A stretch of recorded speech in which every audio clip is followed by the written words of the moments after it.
What's your name? Pretty girl, huh, Rosie? You are 6 years old. When you reach my age, what do you think your country will be? I will tell you, it will become a superpower like China. Why superpower like China? Because we have to develop the strength in order to match the countries around us in order to protect you and protect all the people like you in this country. Okay?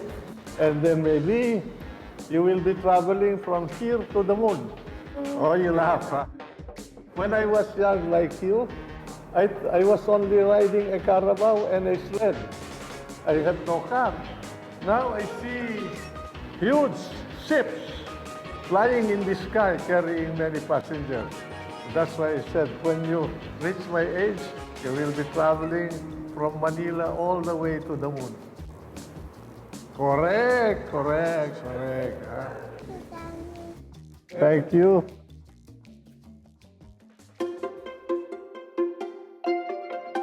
Ralph, how are you? I'm good. What? You're young. How old are you now? I'm 13 years old. 13 years old, my God. You are very young. You'll see a lot of things during your lifetime. Is that from experience? Oh, yes. I am going to be 95 already. Imagine. 95? Yeah. And from an old man like me, a Filipino advising a young Filipino like you, you better study very well, study your country very well, so that you can help in putting up a country that will be strong enough to survive and weather all the troubles and violence that will come by. I don't want your generation and the generation after you to suffer. So, what do we want the Philippines to be? What do we want it to be? Like the ideal Philippines? If I were to decide that, your question, what would I like the Philippines to be? I would like the Philippines to be as powerful as America, That's powerful. or even more powerful. And that requires How are we going to the get collective work of all the people in this country to make it powerful. there? Why do we want to be powerful? What can we do In, with power? in this world, power is the name of the game. If you have no power, your neighbors like China will not respect you. Among nations, among countries out there, there's no policeman. Each to his own, a country against any other country. So in order to prevent them from being mean to you, you must provide yourself with self-defense. Strengthen your country. Make it economically strong, economically rich, with strong people, united, to fight together against any other country who may want to fight with you. So, what are you going to do about it? What are we going to do about it? Elect good leaders of the country that will passion programs, policies in order to prepare the country, strengthen it, make it progressive, and put all the mechanisms to safeguard your freedom and your life, okay? Thanks, Tita Johnny. Nice to meet you. Good questions, huh? Thanks.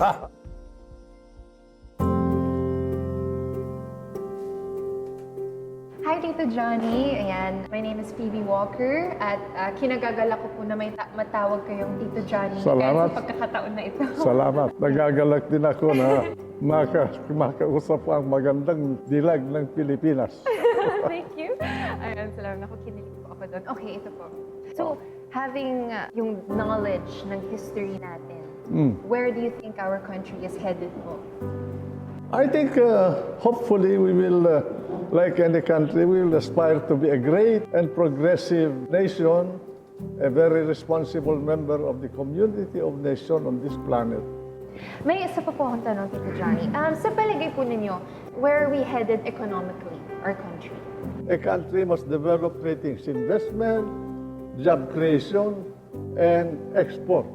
Those are the only three things that you have to do in order to make your economy grow. We must open this country. It's about time we must open this country to investments, foreign and domestic, and encourage them and protect them so that they can create jobs for the jobless Filipinos, we must open up, just like other countries are opening up. Tito Johnny, moving forward po, ano sa palagay niyo ang most pressing issue that we face today? So, like me, as a millennial and as an actor, paano rin po ako Kailangan makakatulong? ang bayan natin katahimikan, order, peace and order. Kung walang peace and order, walang society, walang industriya, walang social life, walang economy, walang happiness. Gusto ko happy ka. Maraming salamat po for chatting with me. I had a pleasant time. Salamat Thank you. na marami. Tito Johnny, how do you see the Philippines changing in the next 3 years, next 8 years, 10 Manso, years? if the present pace continues, I think this is the right momentum that we have to follow. It is very difficult to do a rapid growth and then all of a sudden you collapse. It must be a gradual but progressive growth for the country so that you can maneuver yourself. As long as you're moving forward gradually. I agree. Tito, on another subject, how do you see our local government in the future? Well, that is the big question because there is now on the table a proposal to create a federal system of government. While I'm open to it, I have to study it very carefully. I have to learn what it is, how much it will cost Juan de la Cruz to set it up and maintain it, and whether it will be good for the country or not. I am for any change in government that will hasten the progress of the country so that our people can have jobs, can have peace, can have law and order, and can have security. Tito Johnny, last and final question. You've been an athlete, a sportsman, a sports lover.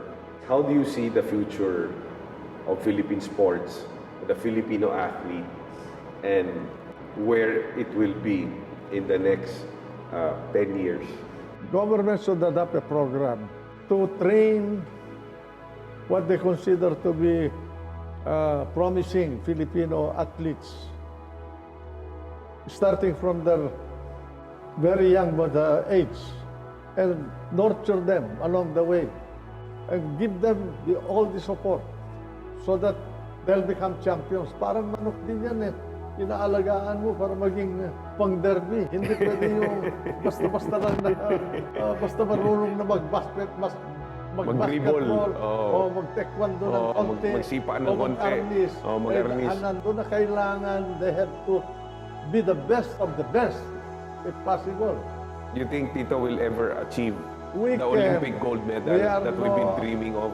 We are no less than the other races on this planet. It's a question of self-discipline, purposive, determined attainment of a goal. I agree. Thank you, Tito Johnny. It's a pleasure. Manong Johnny, thank you for having me. Thank you, Dean, for being here with me. I always thought that the entire world is your classroom, and I am one of your students. Thank you very much. I once asked a professor after the class, I said, "Professor, what do you consider yourself? Are you a sinner or a saint?" Well, I suppose I'm a sinner. No? Human beings are not saints. Sainthood is very difficult to attain. I have my own faults in life. I have my own virtues, I suppose. But were the sins so big that it affected the country, the progress of the country, the None that I development of know the of. country? All my life, I've served the country as honest as I could.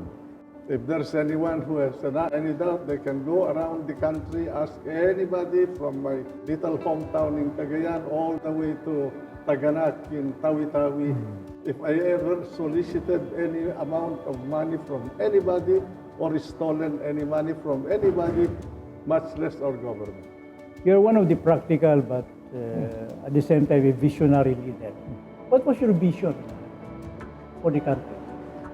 To tell you the truth, I never thought about it. I just do what I think is best for my country. Don't you think that is a mistake? Because you are in the forefront of the country's leadership and you don't have a No, vision? I never intended in my youth to become anything but a law practitioner.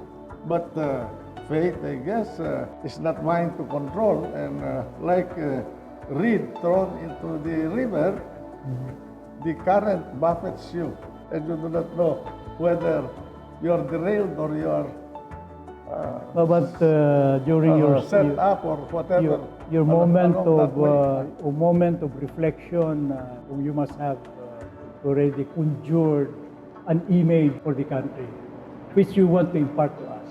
Well, I would like a country that is at least stable, orderly, progressive, and with people that But these are motherhood statements. enjoy freedom according to law. These are motherhood statements.